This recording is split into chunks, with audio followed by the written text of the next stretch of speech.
Saudi अरब में लोग जाकर के फंस जाते हैं। क्यों फंसते हैं, किस लिए फंसते हैं, कौन सा वीज़ा पर उनको ले जा कर के फंसा दिया जाता है, किस तरह से वो फंस जाते हैं। जो ड्राइवर का वीज़ा लेकर के जाते हैं, वहाँ जाने के बाद उनको बकरी चराने लगाते हैं, उनको ऊँट चराने लगाते हैं या उनके साथ में लेबरी का काम लगाते हैं। तो ऐसा क्यों होता है, किस वजह से होता है, मैं आपको छोटी छोटी बातें इस वीडियो में बताने वाला हूँ। वीडियो पूरा ध्यान से देखिएगा, पूरा एंड तक ज़रूर देखिए। तो दोस्तों, जब आप वीज़ा लेते हैं तो वीज़ा जो है ना, जब कफ़ील वीज़ा निकालता है सऊदी अरब में, कहाँ से भी वो वीज़ा निकालता है, यानी कि वो फ्री वीज़ा देता है जब ऑफिस में देता है कफ़ील। लेकिन कफ़ील को वीज़ा फ्री नहीं मिलता, वो 2000 रियाल भर के वहाँ से वीज़ा लेता है, क्योंकि उसको वीज़ा या तो आमिल मंजिली का लेना होता है या फिर सवा ख़ास ड्राइवर का वीज़ा लेता है। बहुत सारे जो लोग फंस जाते हैं वो ड्राइवर हाउस ड्राइवर के वीज़ा पर, सवा ख़ास के वीज़ा पर जाकर के सऊदी अरब में फंस जाते हैं।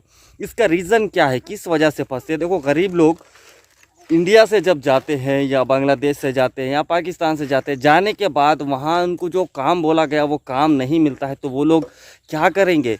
गरीब होते हैं, ख़र्चा उठा करके जाते हैं, तो वो लोग किस तरह से वहाँ मैनेज कर पाएंगे? तो देखो दोस्तों, वीज़ा कफ़ील देता है, वहाँ से लेता है, लेने के बाद में जब वो वीज़ा ऑफिस में देता है, ऑफिस सऊदी अरब में, सऊदी अरब के ऑफिस वाले जो है वो वीज़ा इंडिया की या पाकिस्तान बांग्लादेश की एम्बेसी को भेज देते हैं। तो जो यहाँ की इंडिया की जो ऑफ़िस होती है, वो ऑफ़िस में 10-15 आदमी जो है काम करने वाले होते हैं। जैसा कि वो गांव सिटी में वगैरह घूम के जो है बंदों को सेलेक्ट करते हैं, बोलते हैं कि भैया हमारे पास ड्राइवर का वीज़ा है। तो ये जो एजेंट लोग काम करते हैं ऑफ़िस में, ये किस तरह से काम करते हैं? ऑफ़िस वाला इनको बोलता है कि भैया मेरे को बंदा चाहिए या बंदे चाहिए, और मैं आपको एक बंदे के पीछे 10,000, 5,000, 20,000 तो नहीं, लेकिन 5,000, 10,000 रुपया दूँगा, आप मेरे को इतना बंदे ला के दो। तो भैया आप शुरू होती है असल स्टोरी। जब बंदा आपको मिलता है, कोई एजेंट आकर के आपके सामने इस तरह से बात करता है कि वो आपको वही काम पे लगाएगा, वो जाकर के आपको सीट पे बिठाएगा, वो काम लगा देगा, और लास्ट में आकर के पैसों की बात बोल देता है कि भैया आपसे हमको 80,000 रुपया चार्ज करना पड़ेगा, क्योंकि आपका पासपोर्ट ये है और ये मसला हो सकता है, तो आपको 80,000 रुपया देना पड़ेगा। तो भोले भाले जो लोग होते हैं, इंडिया की परेशानी देख करके जो है वो क्या कर देते हैं, पासपोर्ट दे देते हैं, अपना मेडिकल वगैरह सब करा लेते हैं। उनका जो वीज़ा होता है वो सवा ख़ास का होता है, ड्राइवर का वीज़ा होता है। उनको पता ही नहीं वहाँ जाने के बाद में कौन सा काम लगने वाला है। जब देखो सऊदी अरब में जो सऊदी होता है, वो जब वीज़ा देता है तो वो टाइम पे वो ऑफिस में बोल देता है कि मेरे को जो काम करने वाला बंदा है वो बकरी चराने के लिए चाहिए, और मैं ये वीज़ा निकाल करके दे रहा हूँ। ये ऑफिस वाले को पता होता है, ठीक है, ऑफिस वाले को पता होता है, लेकिन ऑफिस वाला नहीं बताता, क्योंकि कौन सा ऐसा पागल बंदा रहेगा जो कि ऊँट चराने के लिए, वो भी सऊदी अरब में, एक ऊँट नहीं, 2 ऊँट नहीं, 100 50 ऊँट होते हैं, ठीक है, 200 300 बकरी होता है। कौन सा पागल इंसान रहेगा जो कि सऊदी अरब जा कर के बकरी या ऊँट चराने का काम करेगा, ठीक है। तो वो लोग सच्चाई नहीं बोलते। देखो 10-20 हज़ार के लिए वो जो है अपना ईमान बेच करके जो है ना बंदों को पकड़ते हैं, बोलते हैं ड्राइवर का वीज़ा है, आपको ड्राइवर का काम लगेगा और जो है आप ये वीज़ा लगा ले सकते हैं। तो बंदा यार लगा लेगा वीज़ा, ठीक है ना। ये लोग सोचते नहीं है किसी के एजेंट लोग, इनको पैसे से मतलब होता है। ये चाहे तो अपने भाई को भी, सगे भाई को या बाप को भी भेज दे, या बोल दे कि वहाँ ड्राइवर का काम है, फिर वो बकरी चलाएंगे। फिर वहाँ जाने के बाद इनका भाई या बंधु कोई भी फ़ोन करके पूछेगा कि भाई यहाँ तो ये काम है, तो बोलेंगे यार हमको कफ़ील तो बोला था कि ये काम है, लेकिन कफ़ील जो है सच्चाई बोल करके देता है।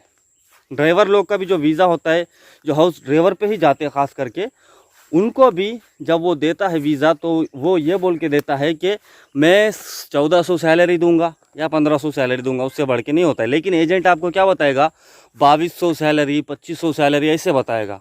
जब आप वहाँ जाएंगे तो आपको पता चलेगा कि भैया सैलरी जो है ना इतनी सी दे रहा है, और मेरे को एजेंट, आप जब एजेंट को फ़ोन लगाते हैं तो वो आपसे सीधा सीधा बोल देगा, इनकार कर देगा, मेरे को नहीं पता, वो मेरे को जो बोला था मैं आपको बताया हूँ। मेरा काम आपको भेजना था, मैं भेज दिया हूँ भैया, आप काम करो नहीं करो वो आपकी मर्ज़ी है। इस तरह से होता है, इस तरह से फंस जाते हैं लोग। देखो आपको वीज़ा कहाँ से लेना चाहिए, वीज़ा कोई एजेंट आके आपको बोल रहा है तो उसको पहले पूछना चाहिए कि भैया सच में ये काम वही है कि नहीं है। अब मैं वहाँ जाऊँगा, जाने के बाद अगर दूसरा काम लगेगा तो क्या करना चाहिए, क्या करना पड़ेगा, क्या मेरे को वापस लाने में तुम सपोर्ट करोगे? तुम जितना मेरे से पैसा चार्ज कर रहे हो वो पैसा लगा करके तुम मेरे को वापस बुलाओगे? तो नहीं, ये जो है ना ये एक्सेप्ट नहीं करेगा। ये सीधा सीधा बोल देगा मेरा काम है भेजना, मैं सिर्फ भेजता हूँ, वापस आने की जिम्मेदारी वो आपकी ही होती है, ठीक है ना।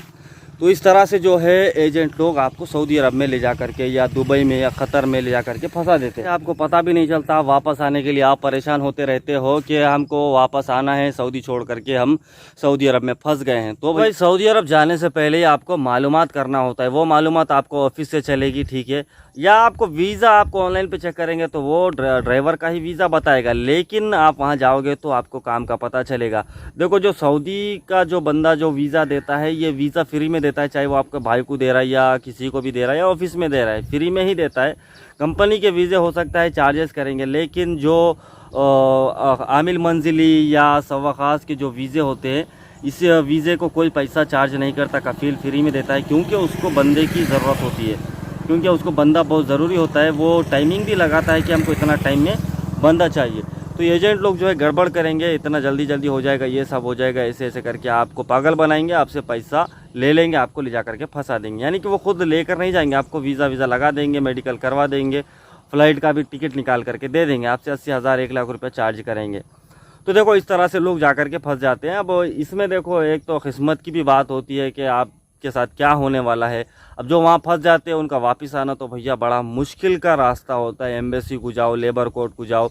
अब जो बंदे को ले जा करके डेसर्ट में डालते हैं, क्या वो बंदा आकर के एम्बेसी से मिल सकता है? नहीं मिल सकता। देखो यही होता है, वीज़ा लेने से पहले आपको सोचना चाहिए, सऊदी अरब जाने से पहले सोचना चाहिए कि आप वीज़ा कहाँ से ले रहे हैं, ठीक है। मेरे को जब वीज़ा दिया था तो मैं ये प्रॉमिस करके गया था, मेरे को यकीन नहीं था, क्योंकि बहुत सारे लोग मेरे को ये अलग अलग बातें बता रहे थे। मैं आपको अगली वीडियो में बताने वाला हूँ इसके बारे में, ये टॉपिक के बारे में कि मेरा वीज़ा कैसे लगा था, मैं क्या सोच करके यहाँ से गया था और लोगों ने मेरे को किस बात से डराया था। दोस्तों वीडियो अच्छा लगा है तो लाइक ज़रूर करना, चैनल पर नए हैं तो सब्सक्राइब कर लेना शाहिर गल्फ़ न्यूज़ पे। इसी तरह के मैं अपडेट्स आप लोगों के लिए लाता रहता हूँ, वीडियो को लाइक ज़रूर करिएगा। तो मिलते हैं आपके साथ नेक्स्ट वीडियो में। मासलामा, अल्लाह हाफिज़।